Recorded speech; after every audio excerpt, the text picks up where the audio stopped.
खरं तर पाऊस हा प्रत्येकाच्या आवडीचा आणि तितकाच जिव्हाळ्याचा विषय. निसर्ग वेड्यांना पावसाळ्यात वेध लागतात ते वीकेंड ट्रिपचे. त्र्यंबकेश्वरही यंदाच्या पावसानं नटून गेलंय. पाहुयात या संदर्भातला रिपोर्ट.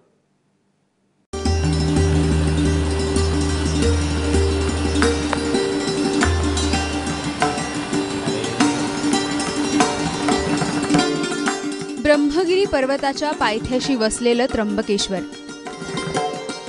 पावसाळ्यात नटलंच नाही असं होणार नाही. तशी 12ही महिने त्र्यंबकेश्वरात वर्दळ असते. मात्र पावसाळ्यात देवदर्शनासोबतच निसर्ग दर्शनाचाही योग जुळतो आणि भाविकांची पावलं त्र्यंबकेश्वरकडे वळू लागतात. बहुत मजा आ रहा है. पहली बारिश है, अभी मौसम आया है. बहुत मजा आ रहा है, बहुत एंजॉय कर रहे हैं. हमने ये भी बाई किया है ना, और पूरा घूमने में आनंद आ रहा है बारिश की वजह से. हमें भी बहुत मजा आ रहा है. तो अभी एमपी में अभी मानसून नहीं आया है. यहाँ पे हमें अभी देखने मिला है. बस ये बोल रहे हैं कि 10 रुपए और ले लो और इसमें बटन लगा दो. सुट्टीच्या दिवशी त्र्यंबकेश्वरात पहाटेपासूनच मोठी गर्दी होते. धो धो कोसळणारा पाऊस, जय भोलेच्या गजरात भक्तीचा साज आणि आपल्याला कवेत घेऊ पाहणारा हा निसर्ग. हम लोग भोपाल से आए हैं. हाँ, हम भोपाल से हम पहले शिरडी आए, शिरडी के दर्शन किए और फिर आज सुबह से हम निकले हैं त्र्यंबकेश्वर के लिए. और सुबह से ही पानी गिर रहा है, पर हमारा उत्साह कम नहीं हुआ. हमने कहा भीगेंगे चाहे कुछ भी हो, त्र्यंबकेश्वर दर्शन करके जाएंगे. खरं तर अंजनेरीपासूनच निसर्गाचं विलोभनीय रूप दिसू लागतं. घाटमाथ्याचे रस्ते, चहूबाजूंची हिरवळ, धुक्यात हरवलेले पर्वत आणि ओसंडून वाहणारे धबधबे. आता पीक घ्यायला सुरुवात झाली का? हो, आता लागण चालू होईल. पाऊस चालू झाला आजपास, पहाटेपासून पाऊस चालू झालं. तसं आता रोप चालू आहे भात शेतीचे. वाढले की ते लागण चालू होईल त्याची अजून 8-15 दिवसामध्ये.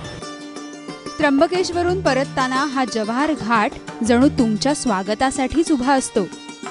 शासन दरबारी हा भाग दुर्गम आणि दुर्लक्षित असला तरी निसर्गानं मात्र इथं भरभरून दिलंय.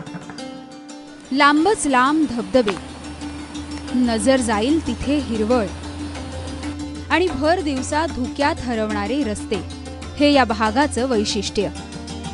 पहिले आम्ही इकडे गेलो होतो, गंगापूर डॅमवर गेलो होतो. गंगापूर डॅमवरनं आम्ही इकडे आलो.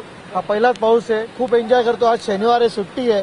खूप मजा येते. अजून आम्ही आता पुढे डॅम वगैरे जे आहेत, धबधबे, छोटे छोटे धबधबे खरंच पाहण्यासारखे आहेत आणि एकदम सुंदर आहे, छान आहे. आणि दरवर्षी हा धबधबा, पुढे एक अजून धबधबा आहे आणि अजून पुढेही भरपूर धबधबे आहेत, छोटे मोठे धबधबे आहेत. आणि मके वगैरे खातो. इथे खेकडे पण आहेत बाहेर, मस्त फ्राय करून खेकडे घेतो आणि खूप एन्जॉय करतो. दरवर्षी येतो आम्ही, आवर्जून येतो. इथली छोटी छोटी ठिकाणं अजून पर्यटन स्थळ म्हणून नावारूपाला आलेली नाहीयेत, पण मक्याची कणसं, खेकडे अशी बरीच खवय्यगिरी इथे सहजपणे करायला मिळते. जरा मार्केटला आम्हाला याचे 5 किंवा 7 रुपये किंवा 8 रुपये नग पडतोय.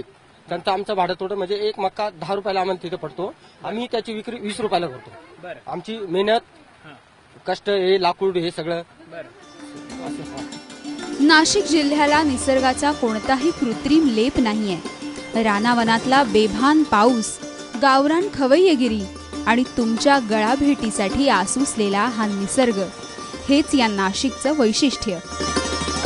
प्रांजल कुलकर्णीसह ब्युरो रिपोर्ट, एबीपी माझा, त्र्यंबकेश्वर. तेव्हा हिरवा शालू नेसून नटलेल्या त्र्यंबकेश्वरला नक्की जा.